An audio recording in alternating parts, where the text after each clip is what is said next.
deve ser a geratriz do reino animal. E assim se estabelece a diferenciação. Força zoogênica. Alma animal. Ela é para a alma humana o que o embrião é para o homem.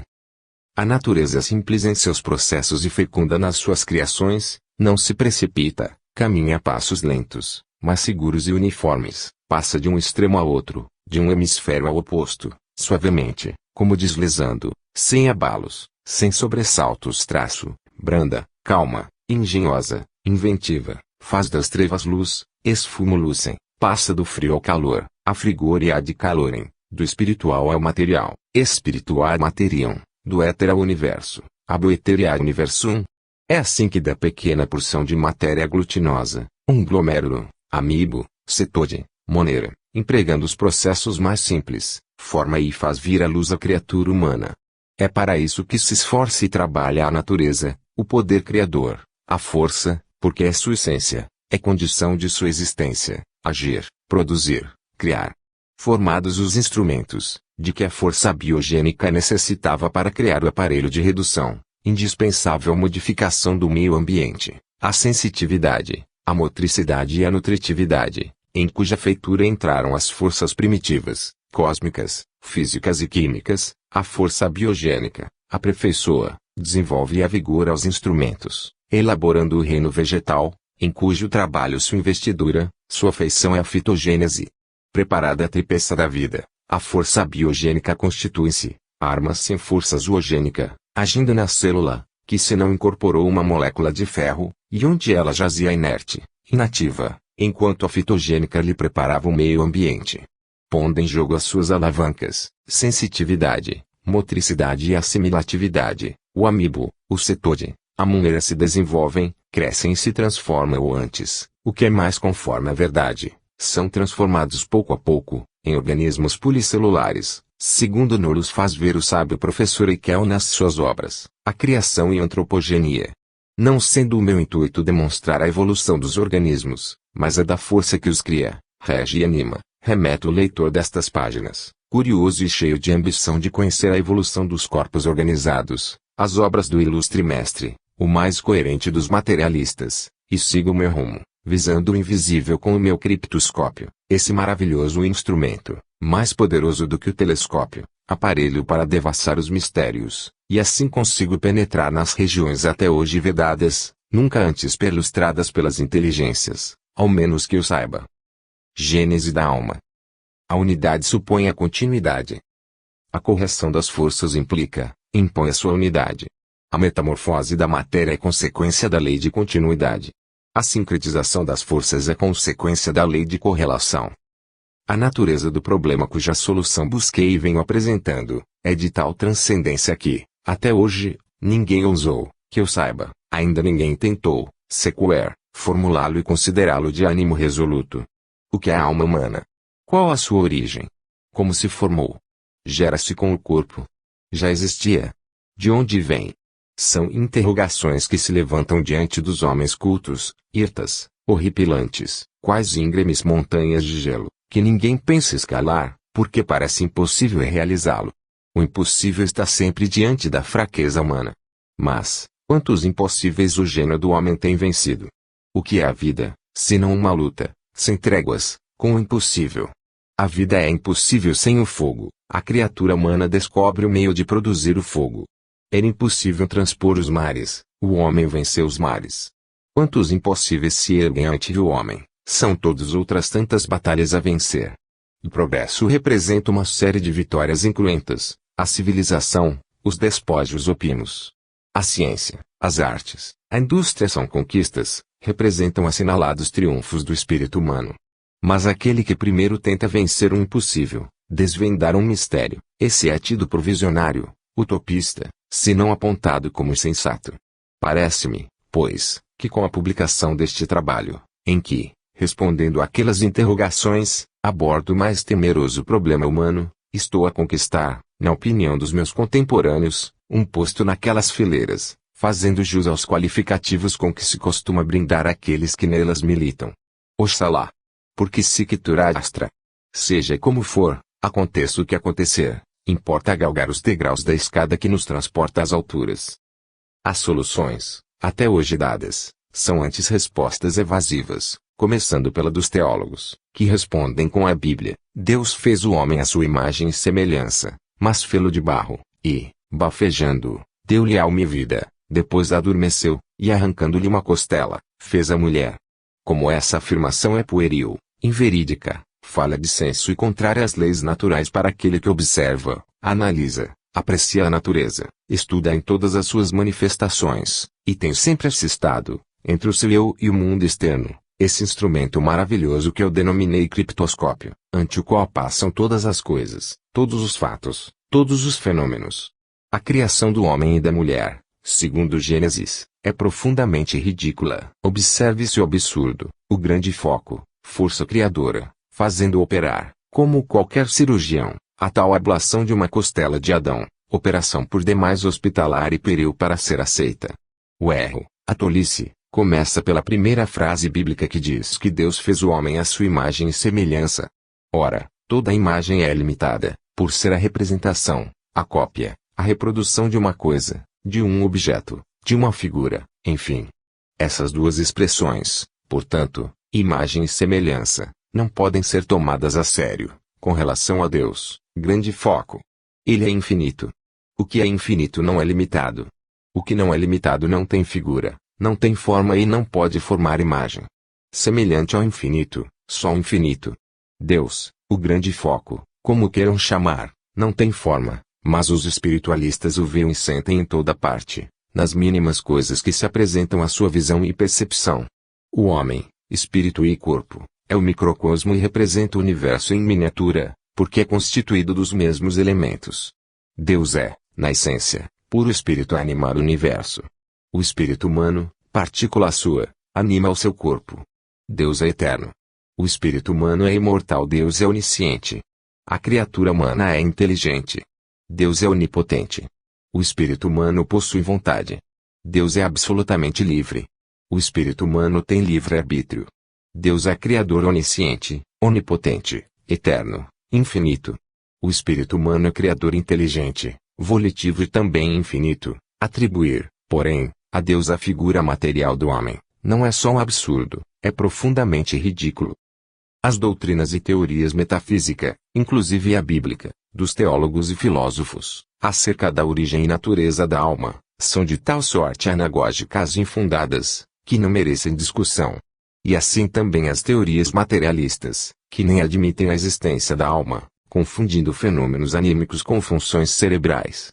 Fiz essas considerações, que julguei indispensáveis ou ao menos convenientes, como um ligeiro retrospecto, para servir de elo entre o passado e o futuro, também para exteriorizar, como um refletor, as emoções de meu espírito previdente, assistindo, como observador antecipado, às peripécias que o embate destas teorias e doutrinas há de provocar, em todos os arraiais, desde os materialistas até os espiritualistas. A expressão Deus, usada pelo Dr. Pinheiro Guedes, não deve ser tomada ao pé da letra como significando um ser individualizado. Deus, se assim o quiserem denominar, nada mais é do que a inteligência universal ou grande foco. Força psíquica. Alma humana. Desvenda-se o mistério da criação de Azaverus, o eterno viajante. Tudo se cria, nada se aniquila. A alma é imortal, o espírito, eterno viajante. A força psíquica, transmutação da zoogênica em que se converte a biogênica, para criar o reino animal, depois de ter sido força vital, quando criou a matéria orgânica, como demonstrei, desdobra-se, desenvolve-se, multiplica-se, vai adquirindo vigor, à medida que avança na construção dos instrumentos, com que há de erguer o edifício, o monumento, que é o corpo humano. Pela assimilatividade, uma das alavancas com que trabalha a força zoogênica, o organismo monocelular aumenta de volume, cresce e multiplica-se como ficou demonstrado, e assim, pelos processos que expus, se criam os organismos policelulares. E aí a sensitividade cria o tato, o primeiro e o mais geral de todos os sentidos, o único que se encontra nos animais inferiores, os protozoários. A motricidade cria a locomoção, a princípio simples deslocamento por ondulação ou propulsão, por saltos, como nos animálculos infusórios, bactérias e outros, depois a verdadeira locomoção, como nos animais superiores, passando sucessivamente por todas as gradações, até atingir a perfeição, como no homem. A força psíquica é, na essência, a sensitividade inteligenciada. As duas outras alavancas zoogênicas, assimilatividade e motricidade, são apenas auxiliares prestimosos. Esta vai buscar os elementos, que aquela afeiçoa e congrega. Assim, pois, a sensitividade, que é a polarização vitalizada, cria do tato, primeiro e o mais geral de todos os sentidos, base inicial dos outros todos, vai dotando o organismo com os aparelhos necessários à sua conservação e aperfeiçoamento, a visão, a audição, a olfação e a gustação, que são simples modificações do tato, são tatos especiais, criados pela necessidade orgânica ou vital de receber a impressão das diversas ordens de movimentos, produzidos pela variedade infinita das vibrações do éter, de que o organismo se apercebe gradualmente, não sentindo, a princípio, senão as mais intensas ou as mais grosseiras, de que o tato dá conhecimento. Não sei, ao certo, qual dessas modificações do tato precede as outras, pela observação direta não se pode saber, pois que os rudimentos dos aparelhos da visão e da audição se encontram nas medusas, e até em alguns infusórios, posto que não reunidos no mesmo indivíduo. Os aparelhos da olfação e da gustação também estão no mesmo caso, são menos distintos nos animálculos, sendo entretanto os vigias na nutrição. Mas, refletindo sobre as condições das funções a preencher e sobre a urgência das necessidades a satisfazer, julgo, pelo que o criptoscópio me faz ver, que a urgência da visão, sendo maior, mais instante, porquanto ela fornece maior soma de elementos instrutivos, além de que as vibrações luminosas são mais constantes e mais excitantes do que as sonoras, a visão deve preceder a audição.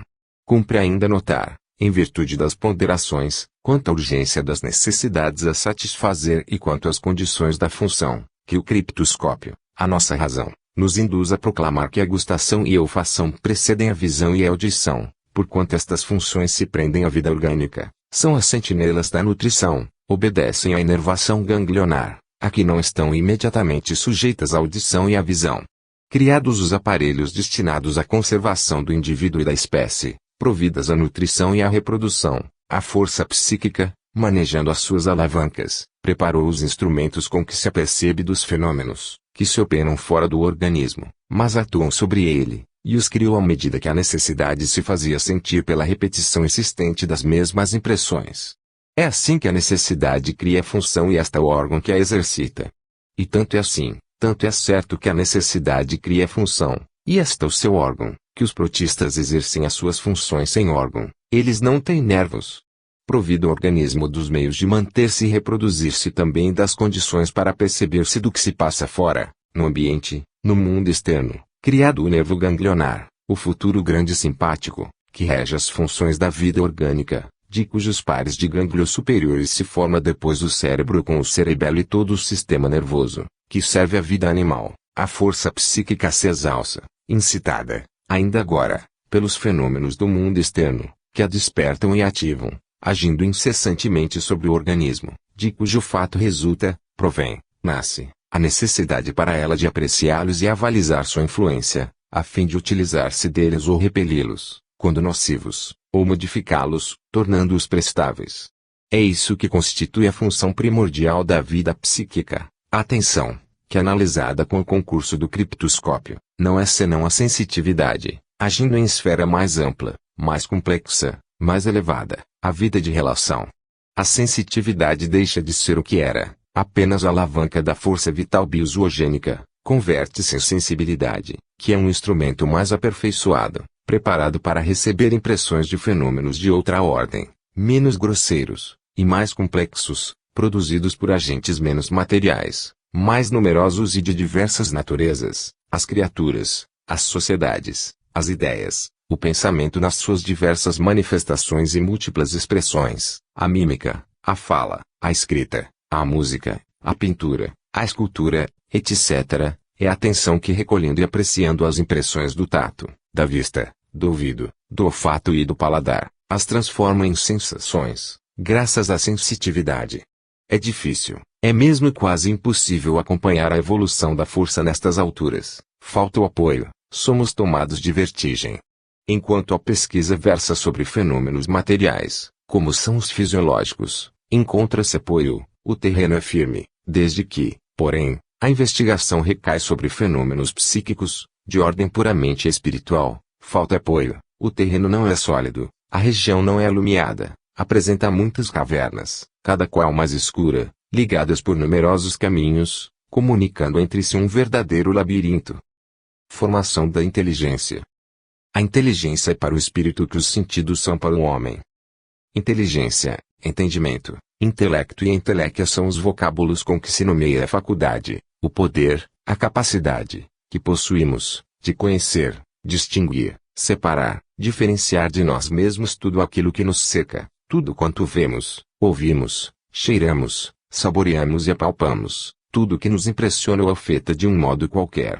É por essa faculdade que nós apreciamos e diferenciamos as impressões que nos vêm do mundo externo daquelas que se originam e surgem ou despertam no nosso foro íntimo, sem nenhuma provocação estranha, e as designamos, aquelas, com o nome de sensações, estas, com o de emoções. As primeiras nos chegam por intermédio dos órgãos dos sentidos, as segundas são filhas genuínas de nossa alma, fruto de partenogênese. Assim, pois, a inteligência é um aparelho admiravelmente constituído para receber os produtos das impressões dos órgãos dos sentidos e convertê-los em sensações, ideias, pensamentos e sentimentos, e assim também as emoções, tudo discernindo. A sensação é um fenômeno complexo, misto de fenômenos diversos, físicos, a impressão, o abalo, fisiológicos, a comoção nervosa e sua transmissão ao cérebro, psíquicos, a apreciação e a discriminação de sua origem e caráter, o efeito, simpático ou antipático, a reação orgânica de atração ou repulsão, e finalmente a retenção, conservação ou arquivamento da emoção. Temos, assim, o conhecimento pleno, íntimo da emoção e do agente emocionante, como coisas distintas do paciente, o emocionado. É isso que os cientistas e alguns filósofos denominam consciência, o homo possui. É essa consciência que estabelece distinção entre o eu e o não eu, que separa o mundo externo do interno. É ela que os materialistas confundem com a consciência moral, balanço onde são pesados todos os nossos atos, tribunal espiritual onde são julgadas todas as nossas ações. Essa consciência, que eu denomino consciência orgânica ou animal, conscienciosidade, o homem a compartilha com os irracionais, é o que neles se chama instinto. O instinto é um movimento da alma, espontâneo ou provocado por uma impressão brusca, irritativa, do mundo externo, que determina uma reação a que o vivente obedece automaticamente. Ele é a síncrese da sensitividade com a motricidade, criada para a defesa da vida. Ele é a luz, aviso, guia da criatura, principalmente a irracional. Há dois instintos principais, o da conservação e o da reprodução, servidos por órgãos especiais. Para o primeiro, os do aparelho digestivo, para o segundo, os do aparelho sexual. Em ambos predominam a inervação da vida vegetativa, o sistema ganglionar ou nervo grande simpático. O instinto de conservação tem por sentinelas a fome e a sede, que se localizam, se fazem sentir como necessidades urgentes, nos órgãos do aparelho digestivo. Ele gera o egoísmo com o seu cortejo de sentimentos individualistas, o egotismo. O instinto da reprodução, cujo objetivo é perpetuar a espécie, é como que uma evolução do outro. Ele tem por escudeiro o amor, mas o amor sensual, que eu denomino afinidade fisiológica, a qual é o germe, a origem da simpatia entre os irracionais, atraídos pela lei natural da reprodução da espécie, a união de corpos, e entre os racionais, pelo casamento, e de cuja união pode nascer e desenvolver o mais belo e sublime dos sentimentos, a amizade verdadeira, que é aquela que nasce do amor espiritual, com a sua coorte de sentimentos filantrópicos, o altruísmo. A ideia, de dar por sede do amor o coração, é erro, e grave, denota falta de conhecimentos ou de prudência ao raciocinar, pois não se pode atribuir ao efeito aquilo que somente pertence à causa. A sede do amor está na alma, força, ou espírito. É ela a causa ou origem de todos os órgãos que compõem o corpo. É ela quem os irradia e vivifica através de cordões fluídicos presos ao cérebro e ao coração. Mas é preciso que não se atribua a órgãos receptores e distribuidores aquilo que só pode residir e pertencer à alma, amizade ou amor. Pelo fato do coração ser o elo que prende a vida orgânica psíquica, laço entre a vida material e a espiritual, não pode ser ele o depositário do amor. Ele nada mais é que o centro circulatório, o propulsor da vida orgânica e o repositório e distribuidor dos elementos vitais. O sangue propelido pelo coração se distribui por todo o corpo, fornecendo a todos os órgãos os elementos de vida e dando-lhes vigor, para o exercício de suas funções individuais e coletivas, particulares e gerais, e assim o cérebro e toda a inervação da vida animal se acham sob a dependência do coração, porém, a sede, o órgão do amor espiritual está na alma, partícula da força, que é a suma, a síncrese de todos os sentimentos, o sentimento que converte o homem e o transmuta em pureza, aproximando-o da verdade.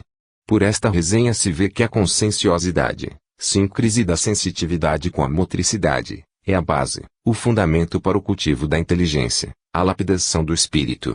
Cada aparelho sensitivo recebe e transmite ao cérebro, que é o órgão da inteligência, a impressão de uma certa ordem de fenômenos. Estas impressões convertem-se aí em sensações, cuja origem, caráter e efeitos são discernidos, estabelecendo distinção entre o agente emocionante, a emoção e o emocionado, e isso constitui o que se chama consciência, o homo compulsui. Há em tudo isso, ou além disso, um esforço, atividade, certa energia, é a atenção.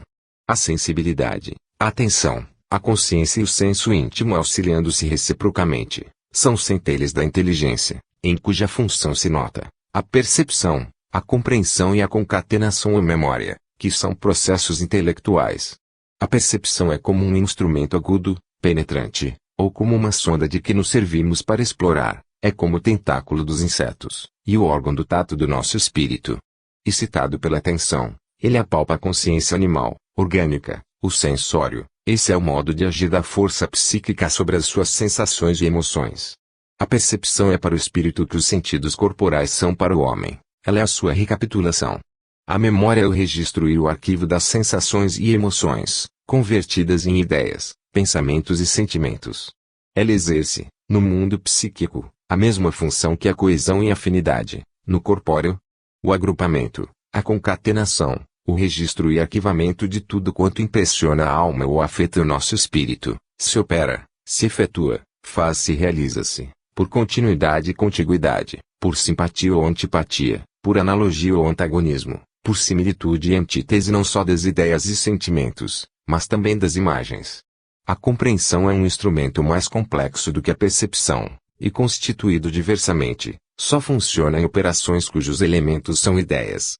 Na sua estrutura, além da atenção e conscienciosidade, elementos que concorrem para a percepção, entra a memória, que é o repositório dos elementos necessários à operação preliminar, a comparação, que constitui a base da compreensão, é o processo mediante o qual ela se efetua.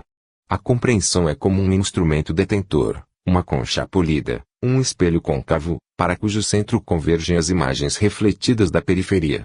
Ela acolhe, abrange, analisa e compara as sensações e emoções, os pensamentos e sentimentos.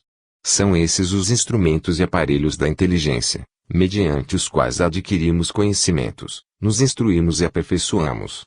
O raciocínio, a abstração, a generalização, a comparação e o juízo, que alguns filósofos consideram e apresentam como elementos do intelecto, são funções, são operações, do entendimento, cuja matéria-prima é a ideia, o pensamento. Eis aí como age a inteligência e como atua em todas as espécies animais, desde os infusórios até os antropóides, cada qual com o seu contingente. Eles, os animais, são as oficinas, os laboratórios onde se forjam e afeiçoam os instrumentos e aparelhos, cujo aperfeiçoamento se há de completar no laboratório, que é a recapitulação de todos os outros, o homem. A inteligência no homem é uma oficina completa, perfeita. Ela possui todos os instrumentos necessários à inspeção do universo, à análise e à síntese de todos os fatos da natureza e à descoberta das leis que os regem. A inteligência humana dispõe de recursos como a de nenhum outro animal no mundo. Ela maneja instrumentos que todos os animais só reunidos apresentam, e ainda outros mais perfeitos, constituídos pela junção de alguns daqueles, formando aparelhos mais sensíveis e de maior alcance, a concepção, a imaginação e a razão. A concepção cria ideias, é um aparelho constituído pela memória, atenção, compreensão e percepção.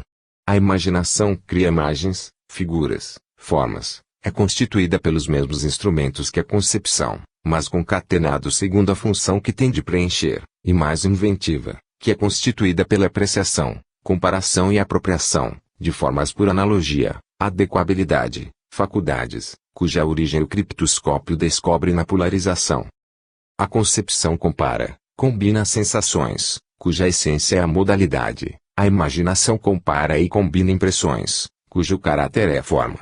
A razão é o mais complicado, o mais perfeito, o de maior alcance e de mais utilidade dos aparelhos da inteligência. É a reunião, a síncrese de todos os outros, e por isso funciona como superintendente. Todas as operações, todos os trabalhos, feitos na oficina intelectual, lhes são submetidos, e, mais do que tudo isso, ela é a luz da oficina.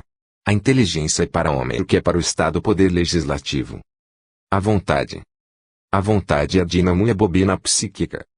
A vontade é a energia, a potência, a atividade da força inteligenciada, em ação, agindo, operando, a capacidade de reagir e opor-se, não só ao mundo externo, repelindo, anulando sua influência, seus efeitos, pela produção de outros em contraposição àqueles, mas também, e principalmente, as solicitações íntimas, quer as que nascem dos instintos e apetites, quer as que provêm das necessidades corporais. A vontade é a potência biomagnética inteligenciada, ela é na essência polarização, pois que é no fundo um impulso, em última análise, um movimento. Ela já se manifesta nos animais os mais inferiores, porquanto certos fenômenos da nutrição, a procura e a apreensão dos alimentos, se não efetuariam sem sua intervenção. A vontade evolui na série animal. A princípio é um simples movimento ou reflexo, semelhante à distensão de uma mola, depois, um impulso instintivo, verdadeira descarga elétrica, afinal, um ato refletido, consciente, livre, ao qual precede, apreciação das circunstâncias, análise das condições, deliberação e decisão. Confunde-se ordinariamente a vontade com o desejo e o apetite, e essa confusão, que se nota com frequência no trato vulgar, observa-se também, não só na conversação de pessoas instruídas, mas igualmente o que é menos tolerável, até em produções de literatos e homens de ciência. Assim se diz e escreve-se: tenho vontade de dormir, de chorar, de comer, etc. Quisera vê-la, quero falar-te, tenho vontade de sonhar com ela, tenho vontade, mas não posso satisfazer tal necessidade corporal. O emprego do vocábulo, vontade, é errôneo em todas essas frases, e nem só incorreto, mas antagônico. A vontade se manifesta, ao contrário, no ato de oposição ou resistência à satisfação de um desejo, na insubmissão às solicitações tanto orgânicas como psíquicas. Isso sim, é ter vontade. Ter vontade é ser forte, saber resistir a todas as tentações, quer mundanas, materiais e sociais, quer anímicas. A vontade é o alicerce do caráter, é a pedra angular em que ele se firma. Pela vontade a alma torna fecundos os atos da inteligência. Aqui, a oficina intelectual trabalha com todos os seus instrumentos, alumiada, esclarecida pela razão. Depois o Tribunal Supremo, a consciência moral delibera, julga em última instância, e lavra a sentença, absolutória ou condenatória. O livre-arbítrio decide pró ou contra, a vontade executa. O poder executivo é, na organização social, o símile da vontade no ser humano. Constituição da consciência. A consciência é para a criatura e como tribunal para a sociedade. Como explicar a constituição da consciência? Quanto mais penetramos nos domínios psíquicos, tanto mais difícil se torna a marcha. Achamo-nos na situação do viajante, que atravessa uma região nunca antes percorrida, para a qual não há vaqueanos. Ele tem de caminhar sem um guia, confiando apenas na sua orientação, entregue à sua perspicácia. Encontra-se, após algumas jornadas ante uma floresta virgem, cujas árvores são numerosíssimas, e, posto que de diversas espécies se assemelham tanto, pelo que não podem ser facilmente distinguidas, suas copas frondosas ensombram o chão e limitam, encurtam o campo da visão, tornando difícil se não impossível a marcha. Tal é a minha situação ante o problema da constituição da consciência. Para achar e explicar a constituição da consciência, faz-se preciso a maior concentração da alma sobre si mesma, na mais profunda introspecção criptoscópica em que a atenção, fazendo agir a percepção nessa câmara, o Sancta Sanctorum espiritual, rebusca os fatos, agitando a luz da razão em todos os refolhos psíquicos. Ocorre na fórmula do universo, a variedade na unidade, incontestavelmente base sólida da lei do transformismo, que explica e justifica a doutrina da evolução. Ora, eu venho demonstrando, e tenho como certo havê-lo feito rigorosamente, a evolução da força, desde o calórico que cria a polarização, a qual produz a coesão e afinidade, as quais congregadas e transfundidas constituem a força vital ou biogênica, que se desdobra em assimilatividade, motricidade e sensitividade, cuja sincretização se denomina força fitogênica, quando cria o reino vegetal, e zoogênica, na criação do reino animal. A força vital, biofitozoogênica, se converte por síncrese em força psíquica, alma humana, pelo predomínio da sensitividade, que em sua evolução produz o tato, a gustação, o olfato, a audição e a visão, os sentidos. Neles se manifesta a ação da inteligência. A vontade tem a sua origem na síncrese da sensitividade com a motricidade, predominando esta, como fonte de energia. Da união da inteligência com a vontade nasce a consciência animal, que se converte em consciência espiritual.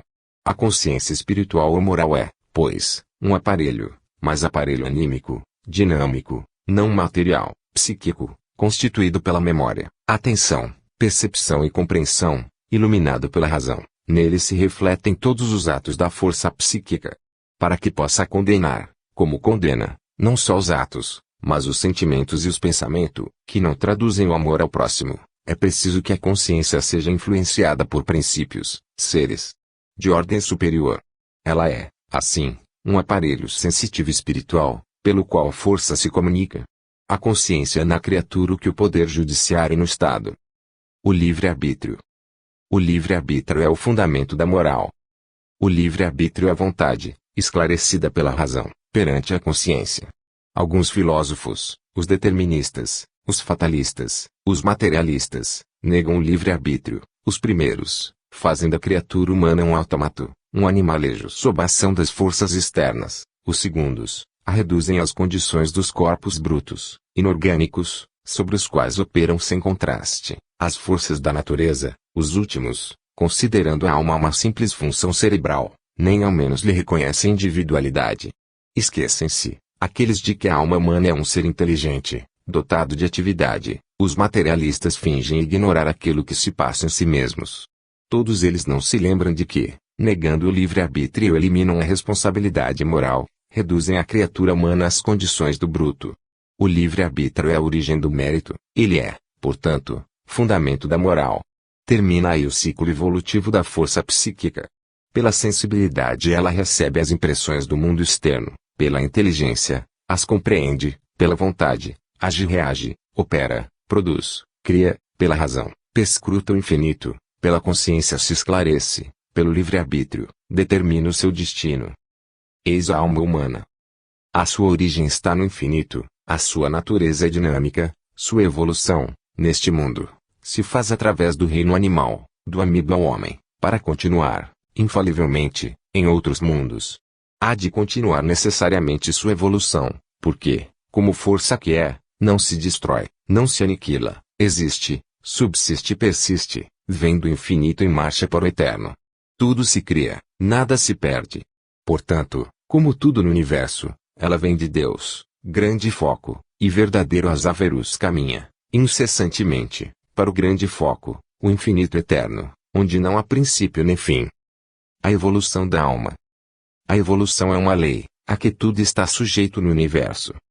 A evolução da alma humana numa encarnação termina com a volta da força ao grande foco, da qual é uma partícula em ação neste e noutros planetas, porque a força parcelada parte de um ponto e volta a esse mesmo ponto, o grande foco.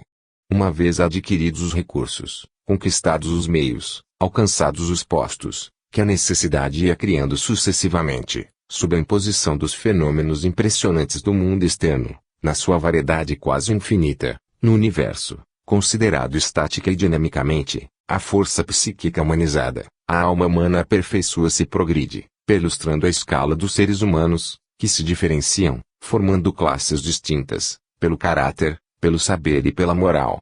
Necessidades de outra ordem, mais complexas, oriundas do agrupamento dos indivíduos em famílias, em sociedades, em povos, modificam a alma, compelindo-a a moldar-se às contingências do meio, lei de adaptação aplicada à alma, e desse modo, as arestas, as agruras, as asperezas, as sombras deixadas pela hereditariedade, outra lei proclamada pelo sábio Darwin, são cortadas, aplainadas, brunidas, esbatidas, e assim a alma se despe, se limpa das impurezas, que trazia da longa jornada, percorrida do berço à virilidade, da criação à individualização e neste último estágio, que é o aperfeiçoamento, percorre os agrupamentos, a família, a sociedade, a nação.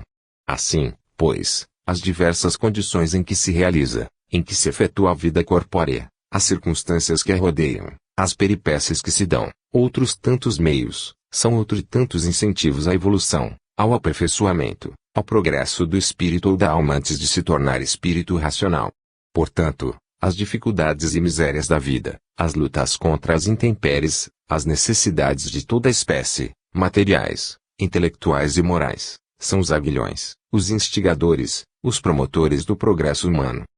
A lei do trabalho. O trabalho é a alavanca do progresso.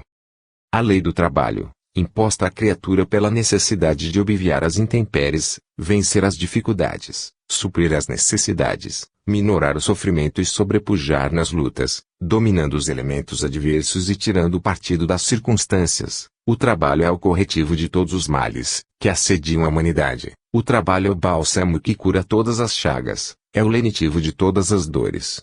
O trabalho, portanto, não pode ser um castigo, uma punição como alguém o disse e, impensadamente, vai se repetindo, imposto à criatura por Deus, pura mitologia, ninguém, até hoje, ainda viu a blasfêmia que tal ideia encerra. Ninguém protestou ainda contra o pensamento nefando de atribuir ao grande foco, de envolta com a ignorância, tamanha perversidade. Considerá-lo castigo é tirar-lhe o mérito, negando-lhe a espontaneidade. Se o trabalho é castigo, a submissão é filha da obediência e prova a humildade, mas a punição provoca a revolta, filha da insubmissão, que nasce do orgulho. Grande foco provocaria a revolta, mas o trabalho é imposto aos irracionais. Qual o crime dessas criaturas? Não, o trabalho não é punição, nem todo sofrimento é castigo, como demonstra o dos irracionais. Se o trabalho fosse punição, o prêmio seria o sofrimento. O trabalho é uma necessidade vital, os trabalhos são a justa reparação das faltas, dos erros e dos crimes. Todo sofrimento é um aguilhão do progresso, e o trabalho o meio, o modo de realizá-lo. A inteligência universal ou grande foco criou as suas leis imutáveis e, portanto, dentro delas tudo é regido. É pelo trabalho que todas as criaturas efetuam sua evolução, e o homem, só arrimado a esse bordão caminha, pela estrada do progresso, para a perfectibilidade. Se, pois, como procurei demonstrar, as diferenças intelectuais e morais, de indivíduo a indivíduo, representam graus de progresso, e essa graduação existe nos agrupamentos, que constituem a família, a tribo, a sociedade policiada, o povo, os habitantes, enfim, de uma região, de um território, é indubitável, é certo que a alma humana, submissa à lei de perfectibilidade, perlustra todos os estágios do progresso. Portanto, terminado o período de sua criação, que se efetua, como ficou provado, através da série animal, cuja razão de ser é essa, nem pode ser outra, inicia-se o da sua individualização na primeira existência corpórea, humana, seguindo-se o do aperfeiçoamento. E pois, certamente, todas as condições, todos os estados em que se apresenta a criatura humana neste mundo, desde o selvagem e bárbaro até o de maior civilização, cultura e policiamento, são outros tantos estágios por ela percorridos, são outras tantas estações na longa estrada da perfectibilidade. A lei da reencarnação.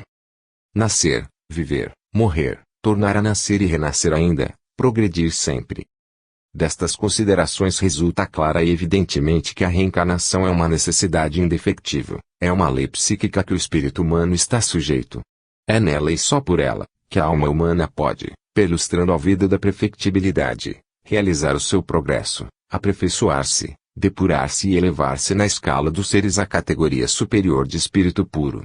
O espírito puro não tem mais necessidade, não carece de tomar um corpo carnal para evoluir e trabalhar neste mundo, porque completou o seu tirocínio, tendo atingido o grau de adiantamento intelectual e moral que ele pode proporcionar. A reencarnação, além de ser uma necessidade, pois que sem ela o espírito não pode aperfeiçoar-se, é também o meio de que ele pode socorrer-se para reparar as suas falhas, provando assim um arrependimento sincero.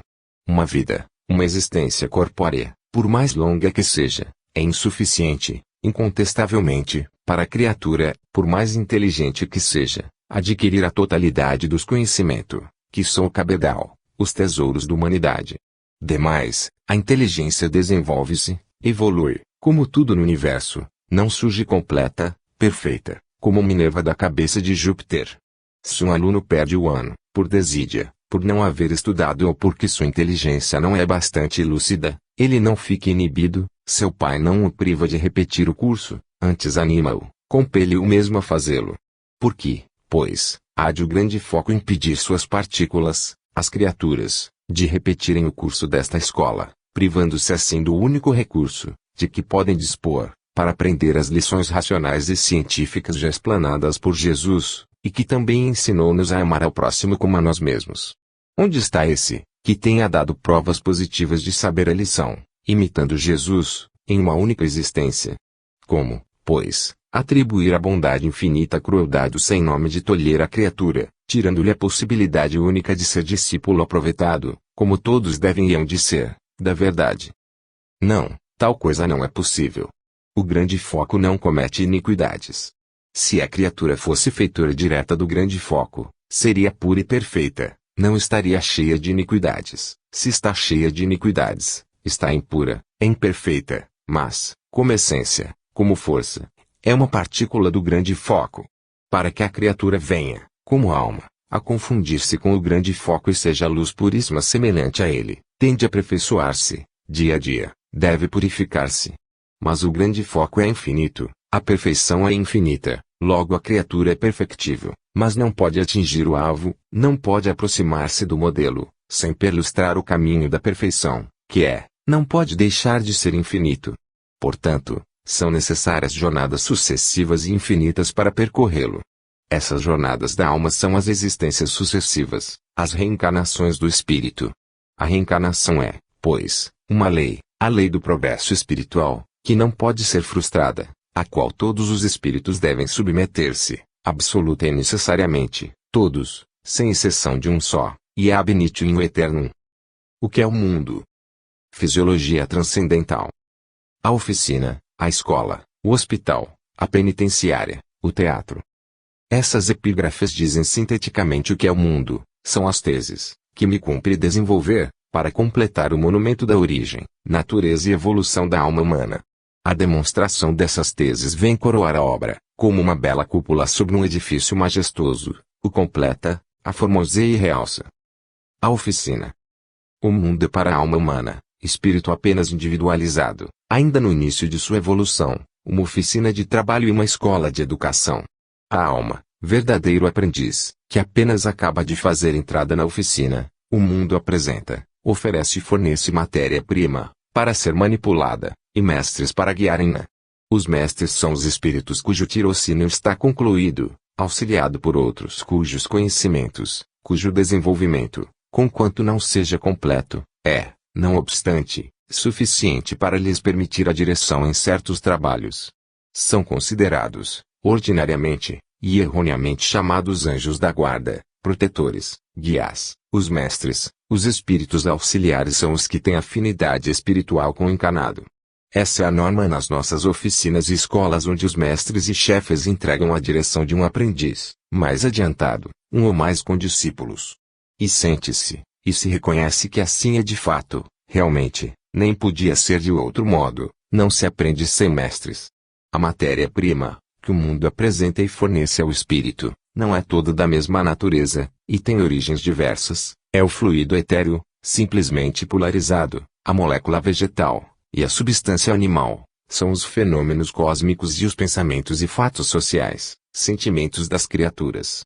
É evidente o trabalho do espírito, quando encarnado, mas o do desencarnado, conquanto seja menos apreciável, não é menos real, é mesmo mais intenso e de mais difícil execução, pois que exerce sobre a matéria-prima de todas as origens. Os espíritos são partículas da inteligência universal. O perispírito, teoria e funções do espírito encarnado labora a matéria do seu corpo, e maneja todas as substâncias do mundo, mecânica, física e quimicamente.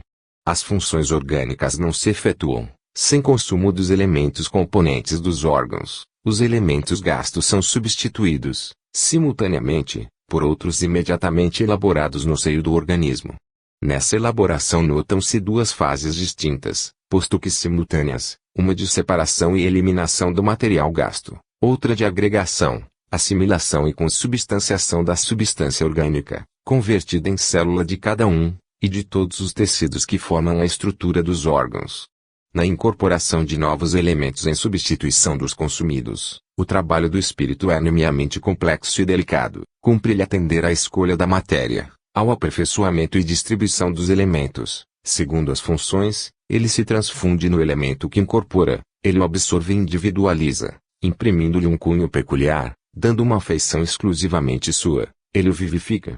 Na fase de eliminação do material gasto, o trabalho reduz-se à segregação dos resíduos, fluidos, líquidos e sólidos, os quais levam consigo as disposições, a vitalidade que adquiriram no organismo de onde se desprenderam.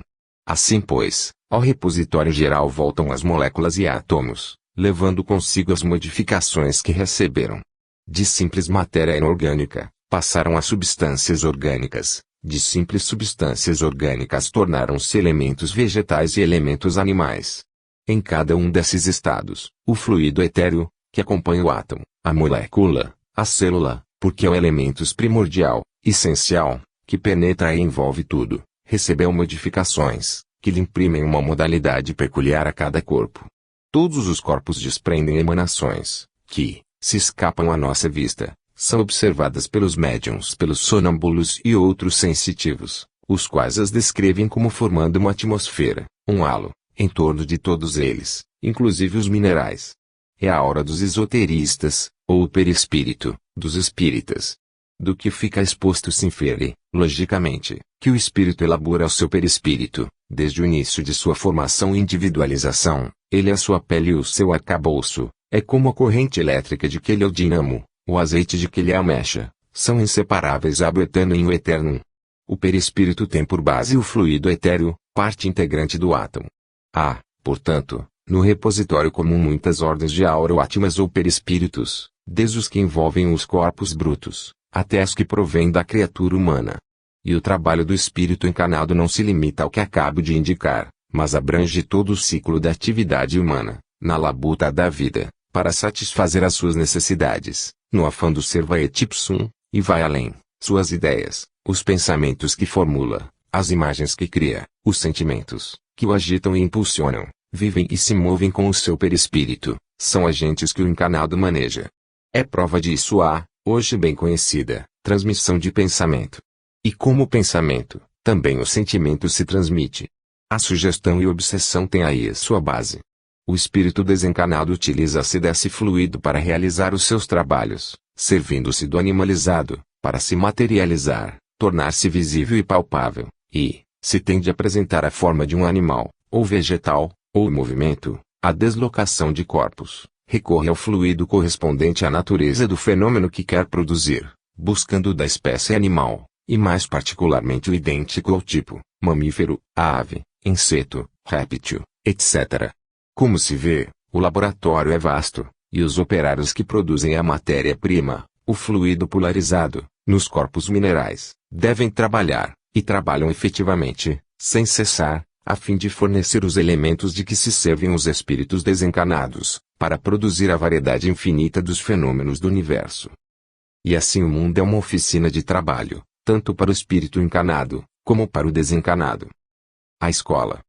Como escola prática de educação, o mundo oferece à alma dois grupos distintos de aulas, um, destinado à instrução propriamente dita, cultura intelectual, outro, destinado à educação, cultura moral. Na oficina o espírito vitaliza e animaliza a matéria, tornando-a apta para formar o corpo astral, corpo anímico ou perispírito. É esse o trabalho que, com auxílio do criptoscópio, lobrigamos na oficina. A escola, no seu grupo de aulas para a cultura intelectual, é tão completa, tão pródiga mesmo, que nenhum aluno conseguiu ainda, nem jamais conseguirá, completar o curso, senão após numerosas matrículas, para frequência com assiduidade e aproveitamento. No grupo das de cultura moral e formação do caráter ou educação propriamente dita, as aulas são ainda mais numerosas, constituindo diversos cursos, cada qual mais difícil, desde aquele em que se deve modificar uma simples disposição viciosa, até aquele em que devem ser corrigidos defeitos e vícios inveterados, a vaidade, a desídia, a luxúria, a inveja, a maledicência, a mendacidade, o latrocínio, o ciúme, a ira, o ódio, o orgulho e tantos outros vícios, que tornam o homem infeliz e fazem o atraso da humanidade. Na oficina o espírito pule a matéria, na escola a alma é polida pelo atrito das paixões com os interesses, lá o esmero é a necessidade, aqui a dor. Quer num, quer no outro caso, a reencarnação ou volta da alma à vida corpórea, é a matrícula na escola, ela, não só é indispensável, como ainda é o único meio, é o único recurso, que há para frequentar as aulas, e, sem essa frequência a alma não pode mostrar-se habilitada, e, sem estar habilitada, não terá acesso, permanecerá na escola, como ouvinte, sem direito ao exame, à prova, direito que só a matrícula, a encarnação, pode dar. A matrícula, a reencarnação, se repetirá tantas vezes quantas forem necessárias para a completa e perfeita habilitação da alma, demonstrada por provas irrefragáveis. Então, mas só então, o espírito passará a ser puro, capaz de volar a outro mundo. Muitas são as moradas, mundo, que rolam no espaço, disse Jesus, e também nos provou ser o nosso mestre, mas de suas palavras também se infere que este mundo, sendo uma das moradas, é igualmente a escola de que ele é o mestre. Ora, a astronomia nos ensina que os astros, que giram em torno do Sol, são outro de tantos mundos, e portanto, na frase de Jesus, outras tantas escolas, para onde e por onde o espírito terá de passar, impreterivelmente, na sua marcha evolutiva para a perfectibilidade, o grande foco, sua fonte de origem. Sendo os planetas moradas dos espíritos, dessas moradas é composto o universo, e o universo é infinito. Logo, a marcha evolutiva do espírito para a perfectibilidade é intermina, a perfeição está no infinito que é o grande foco. O hospital. Fácil é a demonstração de que o mundo é um hospital para as criaturas. A alma humana é o produto da evolução da força através do reino animal. Ficou provado que o fluido etéreo é inseparável do átomo. Ele se revela, como aura, em todos os corpos e seres, apresentando as modificações que cada grupo lhe imprime. Ora, a alma humana se forma, atravessando a fieira animal, do micróbio ao antropóide. Cada indivíduo imprime certa modificação à sua aura, ao seu perispírito, segundo as necessidades de sua existência. Cada indivíduo concorre para constituir o caráter do grupo, que se compõe de diversos graus, desde a variedade até a espécie. O perispírito retém, guarda, conserva a modalidade adquirida durante a vida corpórea do ser. E, pois, a força psíquica, quando chega a ser espírito humano, alma, tem, necessariamente, gravado no perispírito todas as qualidades distintas, características das espécies animais, qualidades que são as condições absolutamente indispensáveis à manutenção da vida para cada um deles, para este a audácia, para aquele a timidez, ora a ostentação, logo o disfarce, e assim, a astúcia, a ganância, a velhacaria, a versatilidade, a hipocrisia, a imprudência, a vaidade, o orgulho, a teimosia, a ferocidade e muitíssimas outras, que o estudo da vida dos animais tem patenteado, as quais são virtudes nos animais e vícios no homem. Além dessas disposições viciosas, oriundas do processo de sua formação, outras são criadas, hauridas no meio em que se desenvolve o espírito, provenientes de suas relações e muitas outras circunstâncias, tais são a ambição, a mendacidade, o latrocínio, a venalidade, a maledicência, a luxúria, o fanatismo, o cepticismo, etc., os atentados aos bens, a honra e a vida dos seus semelhantes. Tudo isso constitui estados mórbidos da alma, mais ou menos inveterados, que importa curar, e para os quais o remédio está nas variadíssimas condições de vida, desde o estado selvagem, com sua dureza, até o da maior civilização, com suas hierarquias e numerosíssimas profissões, desde as mais humildes até as mais elevadas, com sua multiplicidade de funções, desde as mais baixas e repulsivas até as mais honrosas e agradáveis, de um extremo a outro. Para cada chaga se encontra um bálsamo, para cada cancro, um antídoto, para cada úlcera, uma cautério. É, como disse Hipócrates, ea quae ferrum non sanat, ignis sanat. A cura é sempre possível, ela há de realizar-se impreterivelmente, depende de tempo e severidade na aplicação do remédio. E, assim, vê-se que o mundo é, sim, de fato, um hospital. A penitenciária. O mundo terra é também, indubitavelmente, aí de nós, uma penitenciária. Para prova, Basta apontar para as desgraças e misérias da vida, que pesam sobre a população de uma cidade, como o Rio de Janeiro. Os acidentes, os desastres, os atentados, os crimes, uns bárbaros, outros hediondos, são outras tantas penas de talhão. Quem com ferro fere, com ferro será ferido. A cegueira, a surdo-mudez e todos os aleijões de nascença, os vícios de conformação, as monstruosidades, são de certo, incontestavelmente, penas, castigos, expiações. Porém, na maioria dos casos tudo isso é fruto da ignorância humana, do livre-arbítrio, pois se todo vivente humano conhecesse a sua composição astral e física, daria combate às enfermidades, seria comedido em todo o seu viver, e sendo evitaria, portanto, o avassalamento do lar.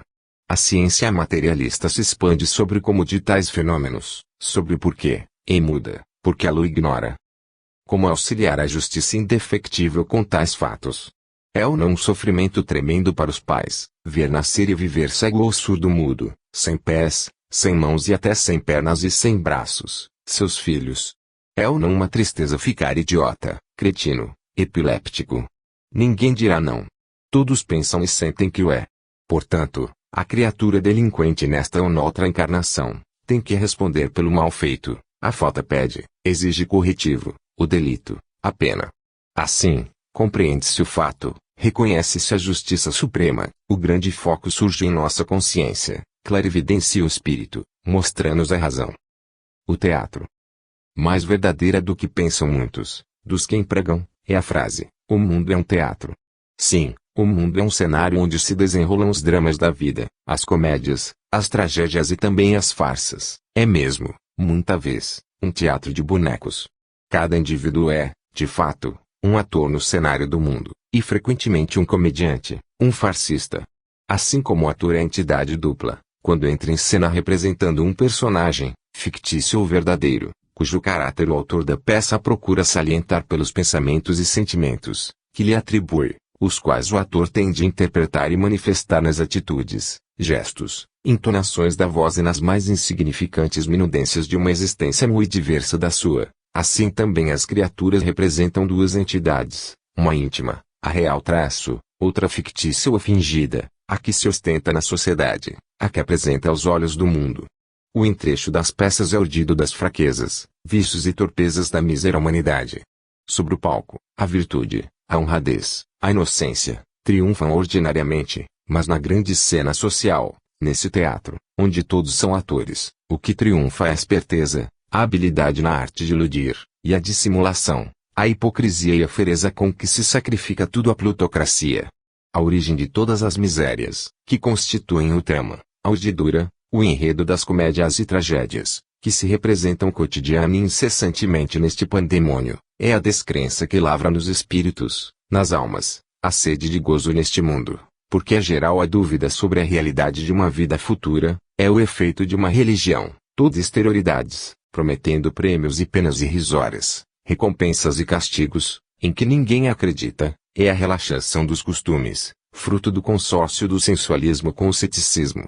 O desejo, a sede de gozos, inerentes à natureza humana, ligada à dúvida ou à descrença sobre a realidade da existência da alma e, consequentemente, sobre a de uma vida futura, real e positiva, esse consórcio danado produziu a tirania, que avassala, domina, subjuga as sociedades civilizadas, impondo-lhes uma organização que cria a necessidade de laquear, fingir, iludir, sofismar para ter alguma, não perder de todo a liberdade, porque, opor-se ativamente, lutar às claras, é buscar ser esmagado, isto é, quando o homem não é esclarecido, não tem convicção da verdade. Eis porque, como demonstrou o eminente Max Nordau, a mentira é a rainha do mundo. Eis o que é o mundo. Julgo haver demonstrado, se não com beleza, ao menos com verdade e clareza, de modo compreensível, logicamente, a tese, origem, natureza e evolução da alma humana, indo até a altura em que a alma tendo-se feito pura, evolua para outros mundos. Com auxílio do meu criptoscópio, instrumento, a razão, por meio da qual vê-se aquilo que por sua natureza não é visível, e pode-se devassar as regiões metafísicas, fui até onde era possível, até onde encontrei fenômenos, fui mesmo além, fui até onde a indução e a analogia me facultaram chegar, prevendo outras séries de evoluções do espírito. Além está o impossível, o que não pode ser descoberto, nem sequer pressentido pela inteligência mais perspicaz, servida por um criptoscópio perfeito, constituído como ele é até agora. 2 Aqueles que lerem estas páginas sem prevenção de seitas ou escolas, desculpem-me a ousadia, hão de reconhecer que elas encerram uma verdade que representa uma valiosa conquista, são resultado de valente esforço de um